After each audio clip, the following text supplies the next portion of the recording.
faith of any kind always comes by hearing. You didn't believe you were dumb till you heard you were dumb. You didn't believe you couldn't learn till you heard somebody say you couldn't learn. Your unbelief is a result of something you heard about yourself.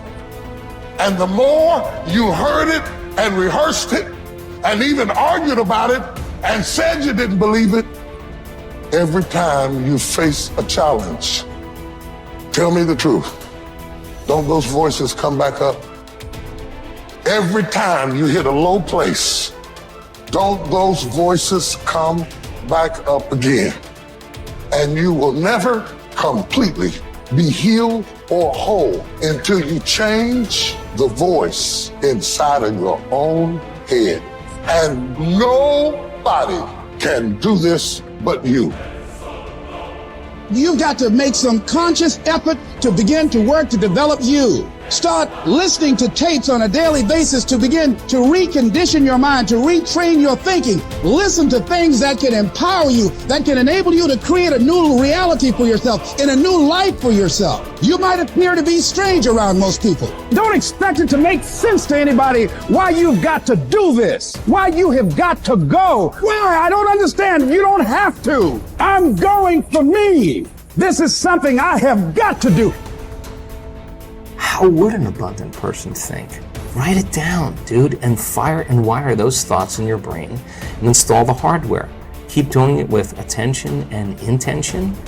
It becomes the new voice in your head. It becomes a software program. And before you reach for your cell phone and start scrolling through your social media, close your eyes and rehearse in your mind how that person would walk, how they would breathe, how they would smile, how they would greet people, how they would be on Zoom calls, how would they be in traffic, how would they be at dinner. And the act of closing your eyes and mentally rehearsing the act, if you're truly present, the brain does not know the difference between the real life experience and what you're imagining. In fact, just a little bit of time, you start to install the neurological hardware to look like you already did it.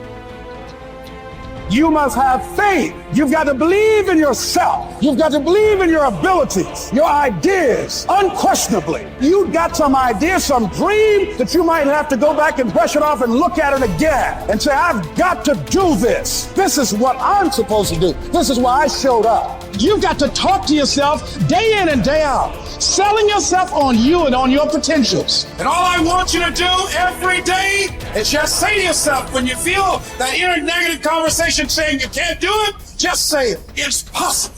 Other people have done it, then we can do it. We fail a lot of times. Well, a lot of other folks fail, and eventually they came back and they succeeded. So it's possible we can have what we want, and it's necessary. We get negative, do-nothing people out of our lives. It's necessary. We never stop learning and growing and developing ourselves. It's necessary that we never give up. Whatever we have to do, it's worth it.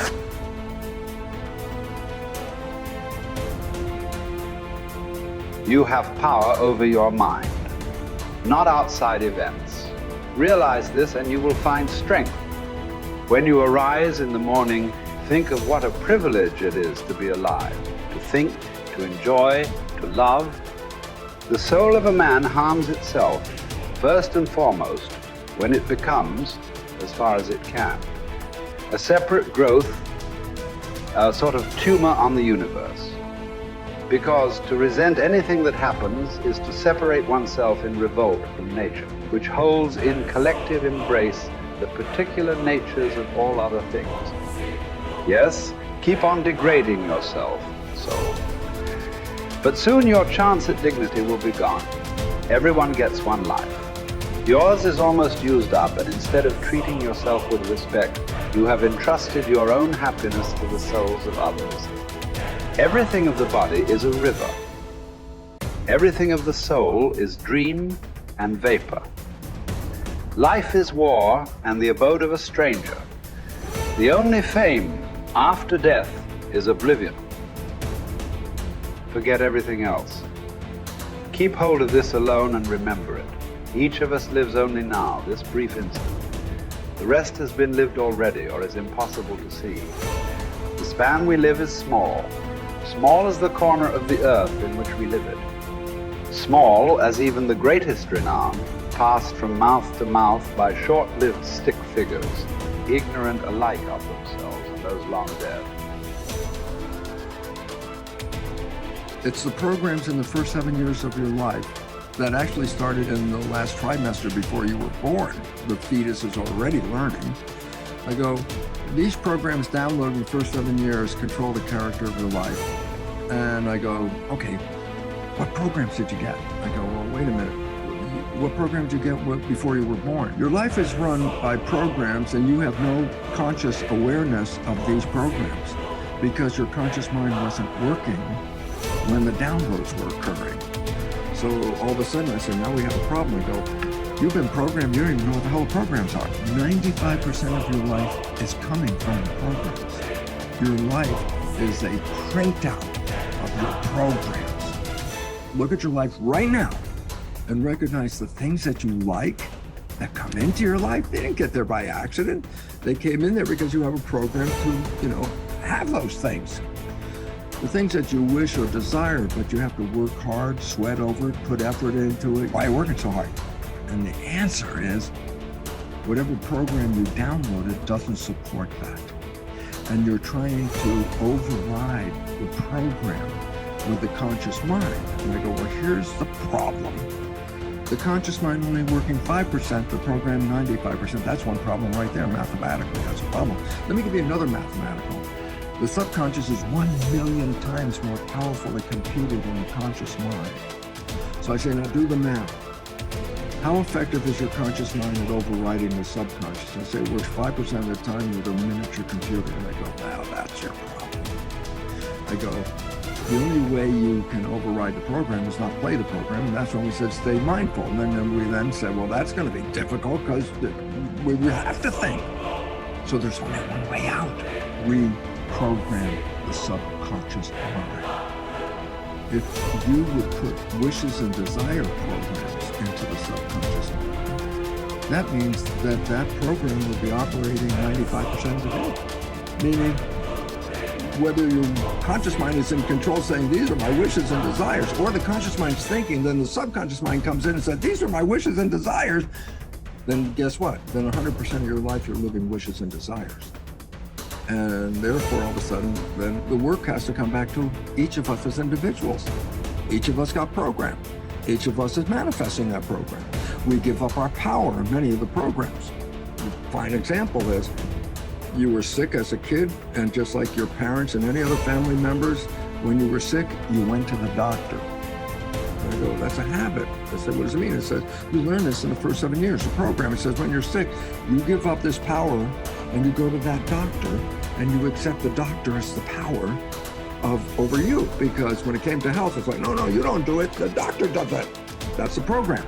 I say, so what's the point? You have given up power over the control of your life and have given it to the truths, quote unquote, offered by the doctor. I go, significance. I go, the doctor misreads your diagnosis and then tells you, oh, I'm sorry, you only have 3 months left to live. And I go, significance. 95% of the day, the program says the doctor is the correct one, the truth. What do I know? The doctor knows. What do I know? So 95% of the day, then your belief system is going to do what? Take the words of the doctor and manifest them as truth. I go, what's that mean? Well, you're going to die in about 3 months. I go, from what? I go, hey, that was a misdiagnosis. You're still going to die because your belief system will manifest an illness that will terminate. Cancer, for example, is not due to any genes. There's no gene that causes cancer. The genes are correlated with cancer. Well, what causes cancer? I say disharmony and repressed anger is one of the big ones. I go, so then I say the genes didn't cause it? I say no.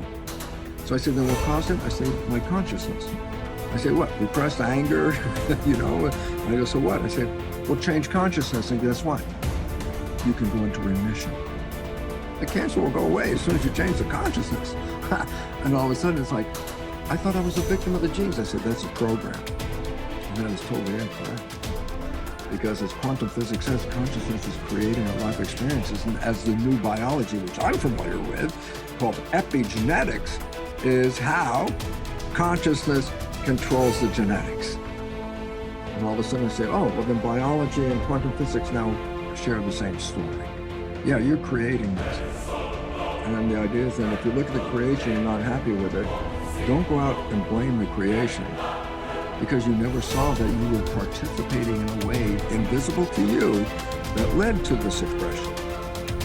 If you want to change it, you have to change you, and then the environment will change.